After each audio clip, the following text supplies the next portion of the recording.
Hey guys, welcome to my wife's 2011 Rav4. This is the base package, so nothing additional added to it. So what I did today was I went ahead and picked up one of these Gentex mirrors from the junkyard. It's a Gentex model 453, I believe, if I checked the small imprint in the back correctly. But on the base model, it comes with just your regular manual rear view dimming mirror. I went ahead and picked up this one, the Homelink, with the Gentex with a 3 Homelink plus the auto dimming plus compass. So the wiring I'm going to talk about only applies to the base model because there's a little bit more work you have to do. If you have the Rav4 trims with the sunroof, it kind of makes the install a little bit easier because you can tap into existing wires up here. But the concept is still the same. So on the Gentex mirror, on this specific model, there is 3 wires you use out of the 4. There's 4 on the pigtail, but you only use 3 out of the 4. So I'm going to show you up here. Again, disregard my quick connects. I'm still going to solder it in. So for those of you who are electricians, don't flame me. So on the pigtail on these, when I pulled it from the junkyard, there's 4 wires, and I'm only using 3. On this specific mirror, there is a blue and silver. What I read online, that is the reverse dimming to knock out the auto dimming, so when you're backing up, you can still see correctly instead of this being an auto dimming at night.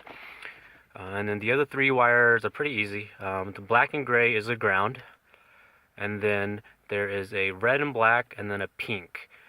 Those 2 are essentially power wires, and you have to determine, or you have to figure out how you want to wire it up, because one is going to be a power for the Homelink, and the other is going to be a power for the compass.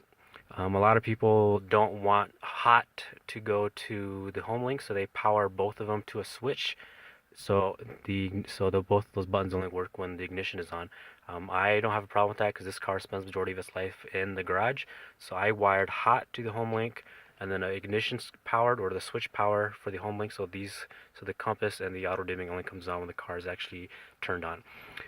So up here, on my rear view mirror, this red and black is the constant hot, so that's the Homelink power, and then the pink was the compass and auto dimming power.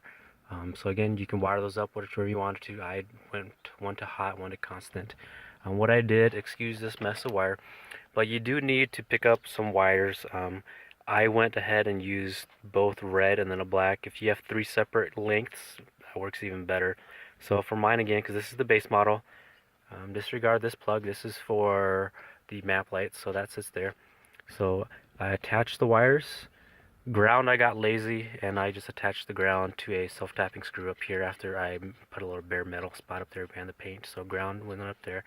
I ran both the hots across the headliner against the little gap here. Be careful because there is a side curtain mirror here, so you don't want to block. Side curtain airbag. So don't block that. But I ran it on top, barely tucked in, and then I tucked it in against the weather stripping down the side here. Alright, and then the second half of this project is figuring out where you want to wire it into. Again, this is for the base model, so there's no excess wiring up top by the headliner, or there's no moonroof for you to power into. So this one has to be a little bit lengthy, and you have to... I went ahead and went into the fuse box, or the wiring box down here. So what I did with the multimeter, you may find other ways to do this. This is how I did it, is again to find a ground, and then start testing your wires for a hot and a switch hot, a constant hot and then a switch hot. So this one down here, this pink one on this second wiring loom down here, this pink is my constant hot that I'm using, and then up top here there is a blue that I'm using as the switch hot. So this one only comes on when the key is in the car and the car is turned on. This one is constantly on. So this is what I'm using to power the Homelink. I'm not worried about a battery draw because again the Homelink button only works when you hit the Homelink, so there won't be a constant battery draw. This is for the switch hot, so this is what's to be using the compass and the auto dimming. So again, this is all in that fuse panel right here, this wiring box. Just pop that off, you have access to that. Really quick and easy, guys. I got the Homelink mirror for $10 at the junkyard. So again, excess wires and tools that you have laying around make your job a little bit easier. But it certainly makes it beautifies or makes the car look a bit more modern because you don't have the manual dimming anymore, plus the excess of able to use the Homelink. So I'll show you what it looks like when it powers on here real quick. And here we go with it powered on. So down below it is the Homelink buttons, and then the top right there is the compass. This compass displays in green. Depending on where you pull these plugs and where it comes from, you may get it in amber or a neon yellow. This one is coming up green. A couple of advices when you guys pull these.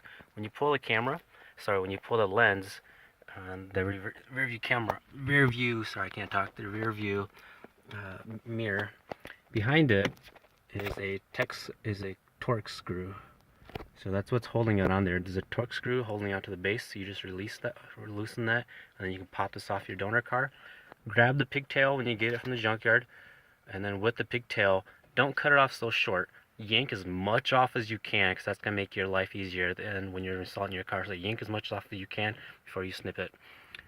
So that's that, and then removing and installing it's the same thing. It's just that torque screw you take off your original, and then slide the new one on the metal base that's on the windshield. Retighten up that torque screw and you're set. Also, when you're at the junkyard, there is this wire loom cover right there. You see that black piece right there? Be careful taking that off, and you'll want that because that hides the wires that sneaks up behind the mirror into your headliner. So take that off carefully when you're at the junkyard, so make sure you keep that. Alright guys, sorry for the rambling, sorry for the ums, but real quick video, just installing this Homelink. There's Gentex Homelink mirror on a car without it. The same applies for most makes and models. You just have to find the power wires, which powers what, and how you unwire it in. Thanks guys, hope this helps somebody.